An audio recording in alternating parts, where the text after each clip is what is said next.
TP. Case പ്രതികളെ ശിക്ഷാ ഇളവിനുള്ള പട്ടികയിൽ ഉൾപ്പെടുത്തി ജയിൽ ഉദ്യോഗസ്ഥരെ സസ്പെൻഡ് ചെയ്ത് തലയൂരാൻ സർക്കാർ നീക്കം. 3 ഉദ്യോഗസ്ഥരെ അന്വേഷണ വിധേയമായി സസ്പെൻഡ് ചെയ്തു.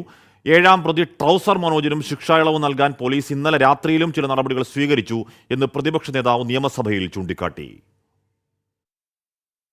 ടി.പി. കേസ് പ്രതികൾക്ക് ഇളവ് നൽകാനുള്ള നീക്കം അടിയന്തര പ്രമേയമായി കൊണ്ടുവരാൻ പ്രതിപക്ഷം ശ്രമിച്ചെങ്കിലും സർക്കാരിന്റെ ഭാഗത്തുനിന്ന് അങ്ങനെ ഒരു നീക്കമില്ലെന്ന് പറഞ്ഞ് സ്പീക്കർ തള്ളിക്കളയുകയാണ് ചെയ്തത്. ഇന്ന് ആദ്യ സബ്മിഷനായി പ്രതിപക്ഷ നേതാവ് വിഷയം വീണ്ടും ഉയർത്തി.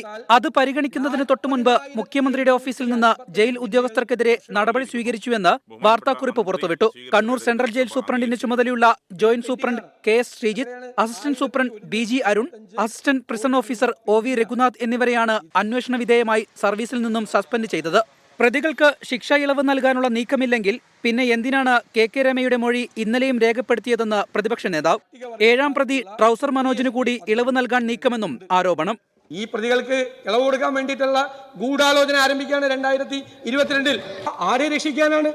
അപ്പൊ ആദ്യം രാഷ്ട്രീയ കൊലപാതകങ്ങളിലെ പ്രതികൾക്ക് ഉണ്ടായിരുന്ന മാനദണ്ഡം എടുത്തുമാറ്റി. രണ്ടാമത് അവരുടെ 3-1 എന്നുള്ള സംഭവം എടുത്തുമാറ്റി. എന്നിട്ടാണ് ഈ ഇത് കൊടുക്കുന്നത്. മാനദണ്ഡങ്ങൾ ലംഘിച്ച് ഒരാൾക്കും ഇളവ് നൽകില്ലെന്ന് മുഖ്യമന്ത്രിക്ക് വേണ്ടി മറുപടി നൽകിയ എം.പി. രാജേഷ്, നിയമവിരുദ്ധമായിട്ടുള്ള ഒരു പരിഗണനയും ഒരാൾക്കും കൊടുക്കില്ല, നിയമവിരുദ്ധമായിട്ടുള്ള ഒരു നടപടിയും സർക്കാർ സ്വീകരിക്കുകയില്ല എന്ന കാര്യം അസന്നിഗ്ധമായി വ്യക്തമാക്കിയതാണ്. ഇളവ് നൽകാനുള്ള നീക്കം സജീവമാണെന്ന് കെ രമ.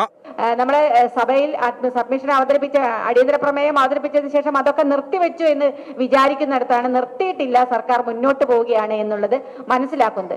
സർക്കാർ നീക്കത്തിൽ പ്രതിഷേധിച്ച് പ്രതിപക്ഷം സഭയിൽ നിന്നും ഇറങ്ങിപ്പോയി. 24 തിരുവനന്തപുരം.